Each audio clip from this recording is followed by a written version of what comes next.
Hello po mga karamay, good morning. Good morning po sa inyong lahat. Ayan, maraming pong salamat sa pagsubaybay ninyo kay Tita Emmy. Ayan, pa-like and share naman po and subscribe hanggang sa makarating po kayo sa bell para updated po kayo sa ating mga inilalapag. Ayan, thank you very much mga kaibigan, mga karamay. Salamat po sa inyo.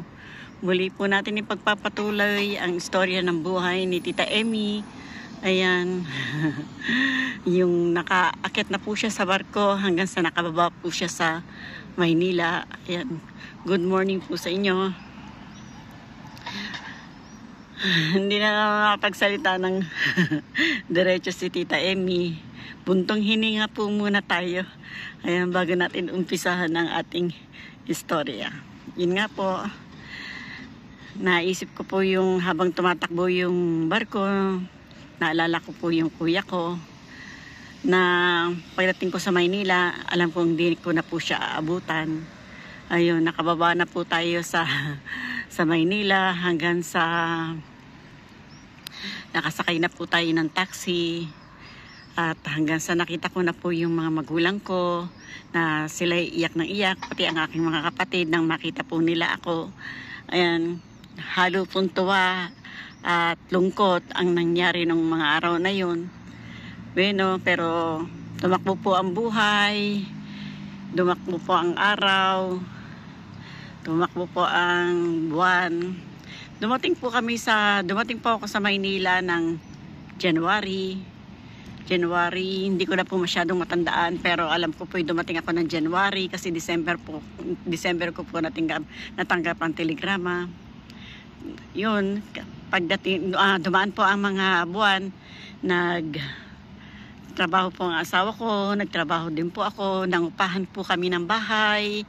Ayan, nangupahan po kami ng bahay. Ang bahay na nakuha namin siguro hindi po maganda dahil po pagdating ng July, nagkasakit po yung anak kong panganay, yung nga po yung daladala ko sa probinsya kasi isa lang po naman siya, yung anak kong babae. Nagkasakit po siya ng tipdas kasi nauso po nung panahon na yun yung tipdas. Tinipdas po siya. Kaya ginawa ko po nung hindi po gumagaling yung kanyang lagnat, dinala ko po sa aking mga magulang. Sabi ko, hindi bumababa yung lagnat ni Banji. Sabi ko ganyan, anong gagawin ko? Tinulungan po ako ng nanay ko at saka ng tatay ko kung anong gagawin namin dun sa bata. Ang nangyari po, talagang hindi po bumababa kahit ano pong gawin nila. Syempre, 8 naman po ang naging anak nila. Alam ko pong malaki na rin po ang kanilang kaalaman sa pag-aalaga ng bata. Sabi ng tatay ko, mabuti pa, dalhin mo siya sa ospital. Sabi niya ganoon para doon malalaman natin kung bakit hindi bumababa yung kanyang lagnat. Sabi ganyan ng tatay ko. Dinala po namin sa hospital sa Pasig po. Sa Pasig Hospital po namin siya dinala. Ayan. Yun na ginamot naman po doon. Pero nakaka 2 days pa lang po siya. Pagdating po ng alas 6 ng hapon, nag-seizure po siya. Talagang sa sobra pong taas ng lagnat niya. Tapos sabi, narinig ko nga po kung pinadedede yung bata. Sabi hindi po namin pinadedede at sinabi pinatigil po muna ang pagpapakain sa bata. Sabi bakit pinatigil? Yung bata ay gutom na. Nag-seizure po siguro na maigi yung bata dahil siguro po sa gutom din po. Sa gutom na rin po niya. Ayun, sa oras na yon, sa araw ng July 7, binawian na rin po siya ng buhay. Iniwan niya po kami. Sabi ko wala na akong kasama na nabubuo ng pangarap ko dahil nag-iisa pa lang siya noon. Kasama ko siya sa probinsya, naghirap kami. Naiwan kaming dalawa sa probinsya, lumaban kami. Pero pagdating sa Maynila, iniwan niya na ako. Mag-isa. Doon parang pakiramdam ko guguho na yung buhay ko. Parang sunod-sunod po yung hirap na dinaranas ko. Pero lagi ko pong sinasabi sa sarili ko, laban lang, tita. Lamang ka lang, kaya mo yan. Nailabas po namin yung anak ko.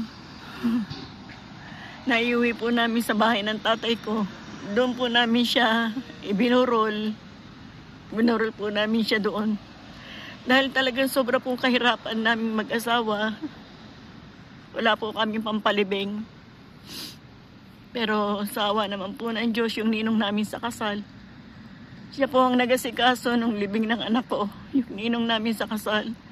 Nagbigay po siya ng pampalibing sa anak ko. Binurol naman po namin siya. Marami rin naman po tao. Pero hindi po naging sapat yung perang nalikom namin. Kaya yung kakulangan, ang ninong namin sa kasal ang nagbigay po sa amin ng kakulangan. Hanggang sa nailibing po namin siya. Naiayos naman po ng maayos. Yung bata, nailibing ng maayos siya.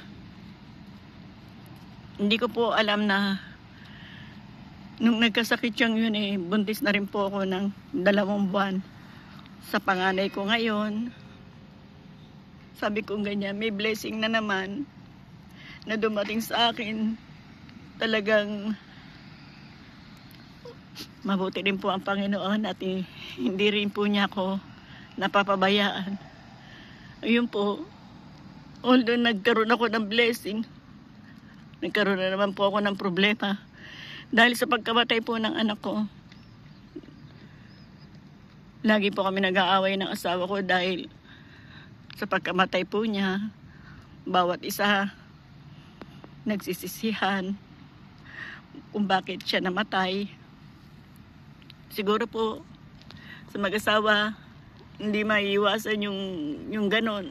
Minsan, pinagtatalunan ng bagay na hindi naiintindihan. Pero wag lang po susuko. Laban lang po dahil makakaraos din. Yan po ang lagi ko sinasabi sa sarili ko. Walang sukuan, makakaraos din. Kasi ako po yung taong hindi basta-basta sumusuko. Kahit nahihirapan na, alam ko ang bawat problema may kalutasan. Hindi po ako sumuko. Hindi po ako talaga sumuko. Malaki na po yung tiyan ko. Malaki na po yung tiyan ko. Siguro po yung mga 7 hanggang 8 buwan na po yung tiyan ko. Di po natigil yung asawa ko sa pagka-depress po niya sa pagkawala ng anak kong panganay. Yun, naglolo ko pa rin po siya. Alam ko po dumadating sa punto ng mag-asawa yung mga bagay na ganyan. One time po, dahil parang inisip ko, nag-iisa na lang ako. Pagkagising ko po sa umaga, napupunta ako sa simbahan. Naabot po ako doon ng dilim. Doon po ako natutulog sa simbahan. Naisipan ko pong sa simbahan na lang ako matulog. Sa simbahan ako magpalipas ng oras. Hanggang sa, yun, umuwi din po ako sa bahay para asikasuhin din po yung bahay. Asikasuhin po ang lahat. Kaya nga po na, sabi ko parang nadidepress na ako. Sabi ko ganyan, parang nasusuko na ako. Pero sabi ko hindi ako susuko. Lalaban pa rin ako. Lalaban ako hanggang sa makaraos ako. Sabi ko ganyan. Pagdating po ng February, pinanganak ko po yung panganay ko.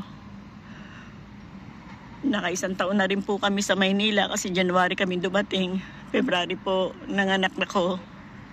Kaya sabi ko, naka-1 taon na rin kami ng Maynila. Makaraos na rin kaming 2. Sabi ko ganyan, kahit mahirap ang buhay, makaraos din kaming 2. Yun nga po. Hindi na po ako nanganak sa ospital kasi alam ko na po na ako'y mahirap manganak. Pinagpasyahan ko po na kahit hirap na hirap ako manganak, sa bahay po ako manganganak. dahil talagang sobra pong hirap. Tumawag po kami ng Hilot at saka kumadrona para sa bahay po ako mga anak. Yun nga po, sa bahay nga po ako ng anak. Pero sa sobrang hirap po, parang ilang araw nabantayan ako ng Hilot, binantayan din po ako ng kumadrona dahil talagang napakahirap ko mag-labor, napakahirap ko manganak. Sabi nga po nila kung may pera, sana magpasisaryan ka na kasi nahihirapan ka. Pero hindi po. Hindi po ako, sabi ko, hindi po ako magpapasisaryan. Kasi isa pa rin yun sa magiging problema namin mag-asawa, yung kung saan kami kukuha ng bayad sa hospital, sa doktor na hawak. Yun nga po. Pero sawa naman po ng Diyos na ilabas ko rin po ng maayos yung bata. Nakapanganak din po naman ako ng maayos. Ayan. Mga kaibigan, mga karamay, tuloy ko po yung kwento ko ulit bukas. Mahaba na rin po ito. Kaya lang po yung mixi, ini-edit ko rin po na kahit paano para yung di naman po masyadong importante, hindi nyo na rin po para hindi po kayo naiinip na manood. Maraming pong salamat mga kaibigan. Palike and share po and subscribe hanggang sa makarating po kayo sa bell. Thank you very much po. I love you and I love you all. Bye bye mga kaibigan. Salamat.